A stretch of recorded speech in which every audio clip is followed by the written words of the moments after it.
Berjumpa lagi Scan bersama Bung Firdaus Ilya. Iya, berjumpa lagi kita, Bung Meldi Rendra. Ya, kesaksian-kesaksian oleh saksi ahli sebenarnya adalah sebuah kesaksian-kesaksian yang muncul ya begitu banyak sebagai pertimbangan hakim. Kesaksian dalam kasus korupsi timah misalnya ya. Ini kan sebuah cara hakim, cara sistem pengadilan untuk membuka banyak apa data-data kesaksian. Dan tentunya kesaksian yang seperti ini tidak bisa diadukan sebagai sebuah delik gitu, Bung Firdaus ya. Dan saya kira peradilan harus melihat ini sebuah kesaksian dan keputusannya tetap ada di tangan hakim, Bung Firdaus. Iya, Bu Meldi. Jadi kalau kita bicara dalam aspek pidana kita, ada beberapa hal yang bisa disebut sebagai bukti di dalam pengadilan, begitu ya. Misalnya dokumentasi, kontrak, surat, kemudian keterangan ahli, keterangan saksi, begitu ya. Kemudian juga beberapa hal yang lain misalnya. Dan yang menarik adalah di dalam salah satu tindak pidana, terutama tindak pidana korupsi, kita dalam beberapa tahun terakhir, saya lupa, paling tidak 10 tahun terakhir, begitu ya, ketika melihat banyak sekali tindak pidana korupsi, tetapi definisi kerugian negaranya masih sangat-sangat kecil, begitu ya, yang dikorupsi ratusan triliun atau ratusan miliar, tapi kerugian negaranya kemudian denda atau uang pengganti juga begitu rendah, begitu. Terutama yang terkait dengan sumber daya alam, Bu Meldi.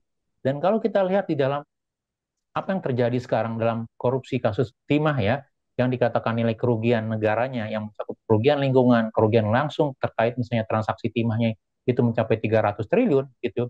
Dan salah satunya itu berasal dari perhitungan ahli lingkungan hidup Profesor Bambang Heru Saharjo dari IPB begitu yang digunakan oleh kejaksaan sebagai ahli dan kemudian ditetapkan sebagai kerugian negara bersama BPKP begitu ya.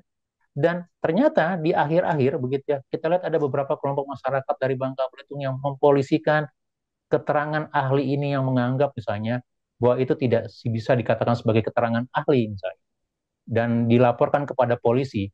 Pada satu sisi ini menjadi salah satu presiden buruk dalam pemberantasan korupsi kita begitu ya. Karena kalau kita lihat banyak sekali, saya ingat misalnya Bapak Haryadi ya, Bapak HK almarhum juga salah satu profesor di dalam lingkungan IPB, kehutanan IPB yang banyak membantu aparat penegak hukum di dalam menerapkan perhitungan nilai keekonomian gitu ya, atau nilai lingkungan. Begitu juga misalnya Bambang Wasis dan beberapa yang lain begitu ya.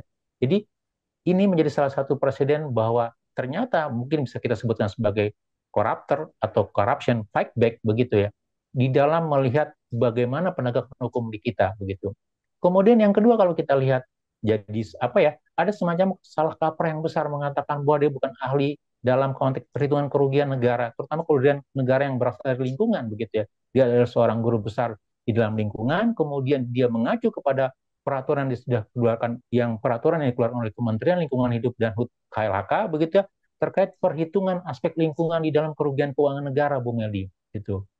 Dan kalau ini memang menjadi salah satu presiden, maka bisa jadi kita melihat misalnya gitu ya bahwa di dalam konteks penegakan hukum terutama dalam perhitungan kerugian keuangan negara dalam kasus tipikor misalnya kita akan mengalami kemunduran juga kalau memang dikatakan bahwa kerugian keuangan negara, kerugian perekonomian negara, termasuk kerugian lingkungan, itu tidak bisa dihitung sebagai bagian atau bagian dari embodied gitu ya, kerugian keuangan negara dalam kasus tindak pidana korupsi, Bu Meldi. Ya, sebenarnya pola ini ya juga terjadi di masyarakat kita ya. Jadi misalnya kalau kita jalan-jalan di sebuah kampung ya, atau kita eh, menabrak anggaplah sapi atau binatang ternak gitu, itu dihitungnya kan sampai cucu-cucunya ternaknya itu ya. Dan saya kira ada cara berhitung seperti itu gitu ya dalam sebuah masyarakat Indonesia, dalam sebuah sistem sosial Indonesia.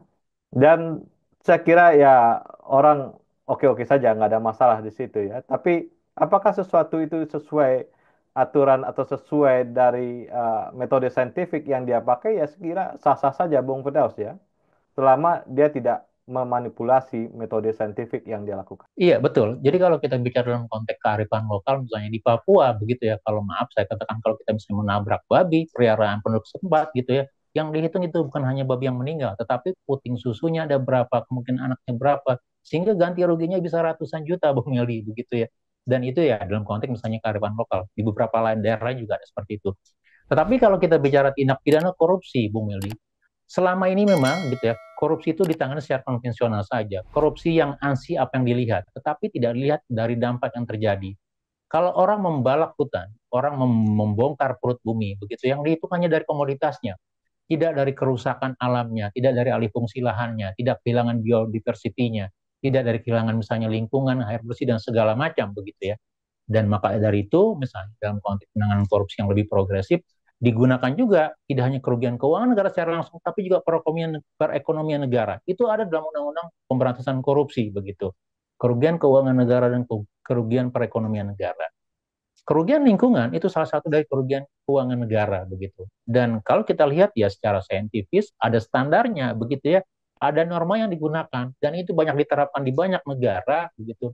Jadi kalau kita coba refer ke belakang lagi, kasus-kasus pencemaran lingkungan misalnya dari perusahaan migas atau pertambangan offshore di Teluk Meksiko atau di beberapa negara lain di Amerika Selatan misalnya, ya, bahwa kerugian itu tidak dihitung hanya dari misalnya nilai komoditasnya, dari minyak mentahnya atau dari tambangnya, tapi juga dampak lingkungan. Dan itu biasanya fine-nya, dendanya, penaltinya jauh lebih tinggi, berlipat-lipat kali begitu. Dan ini yang terjadi untuk Indonesia sekarang. Walaupun dalam konteks pemulihan ekonomi secara misalnya de facto, uang 300 triliun itu tidak ada, Bung Eli, tidak dikembalikan. Tetapi itu adalah loss yang terjadi dalam konteks perekonomian negara Indonesia. Nah, catatan pentingnya adalah bagaimana kita tetap mempertahankan hukum progresif di dalam melihat pemidanaan, terutama untuk kasus-kasus yang sifatnya sangat strategis misalnya. Korupsi itu kasus yang pidana korupsi strategis begitu ya. Tidak hanya terkait dengan misalnya kerugian keuangan negara, tapi juga nampak bisa berimplikasi kepada nasib dan keterusan apa dan generasi penerus berikutnya gitu. Sehingga dibutuhkan semacam pemberian efek jerah yang sangat tinggi gitu, yang sangat apa namanya sistematis, yang sangat progresif begitu. Dan saya pikir ya mau tidak mau misalnya polisi ataupun juga kejaksaan yang menggunakan keterangan ahli ini bisa memberikan semacam statement yang jelas begitu ya, sehingga akan memberikan kepastian kepada ahli baik itu yang berasal dari kampus ataupun juga dari yang lain misalnya, bahwa kompetensi mereka tetap dihargai dalam rangka mengamankan gitu ya perekonomian negara atau keuangan negara. Dan yang paling penting adalah ini kan sejalan dengan spirit pemerintahan Prabowo yang mengatakan kita perlu mengamankan aset sumber daya alam kita, perekonomian negara kita lagi.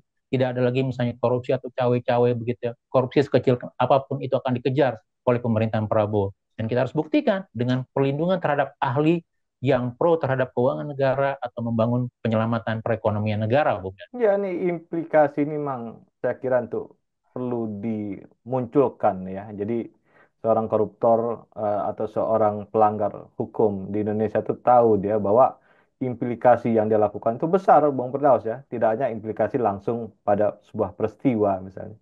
Dan ini juga diperlihatkan di persidangan gitu ya. Dan juga menjadi sebuah bahan literasi baru di Indonesia bagi nggak hanya dari orang-orang hukum ya, tapi juga masyarakat secara umum tahu bahwa kalau kita melakukan itu implikasinya panjang misalnya.